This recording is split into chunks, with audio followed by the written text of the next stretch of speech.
Hi friends, ఎలా ఉన్నారు? అందరూ బాగున్నారా? నేనైతే చాలా బాగున్నాను. సో ఈ రోజు వీడియోలో మీ పాత ఇత్తడి సామాన్ని కొత్తగా మెరిసేలా ఎలా చేసుకోవాలో చూపిస్తాను. ఒక చిన్న మీరా షాంపూతో మీ పాత సామాన్ని కొత్తగా మెరిసేలా చేసుకోండి. సో ఇంకెందుకు లేట్, ఇప్పుడే వీడియోలోకి వెళ్ళిపోదాం.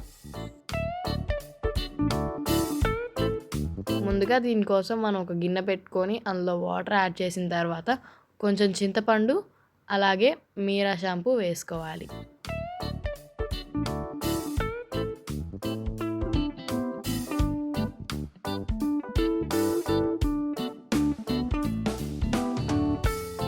ఈ విధంగా చింతపండు షాంపూ మనం వాటర్లో వేసుకోవాలి.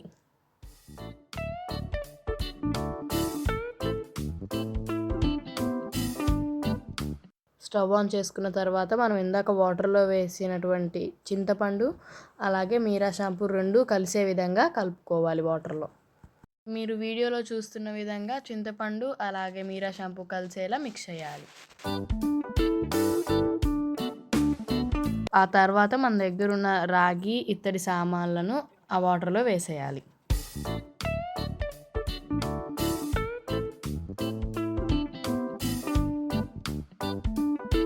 వాటర్ బాయిల్ అయిన తర్వాత మనం వేసుకున్న వస్తువులన్నిటిని తిప్పుతూ ఉండాలి.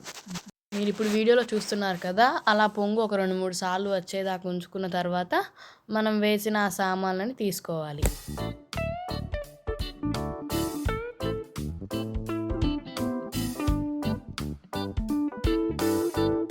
నీళ్లు చల్లారిన తర్వాత అదే వాటర్తో ఒక పాత బ్రష్ యూస్ చేసుకొని క్లీన్ చేసుకుంటే సరిపోతుంది.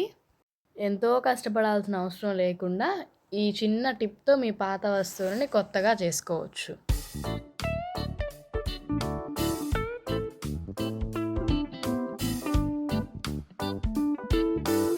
ఇలా తోమిన తర్వాత నార్మల్ వాటర్తో ఒకసారి క్లీన్ చేసుకుంటే సరిపోతుంది.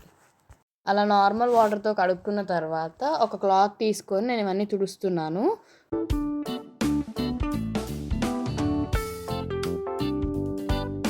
ఆ తడి మనం తుడుచుకోకపోతే కొన్ని రోజులకి అవే మరకల్లా మారిపోతాయి. సో అందుకని ఒకసారి క్లీన్ చేసుకుంటే సరిపోతుంది. మీరే చూస్తున్నారు కదా, అది మొత్తం క్లీన్ చేసుకుంటే అయిపోయిన తర్వాత ఎంత బాగున్నాయి కొత్త వాటిలాగా.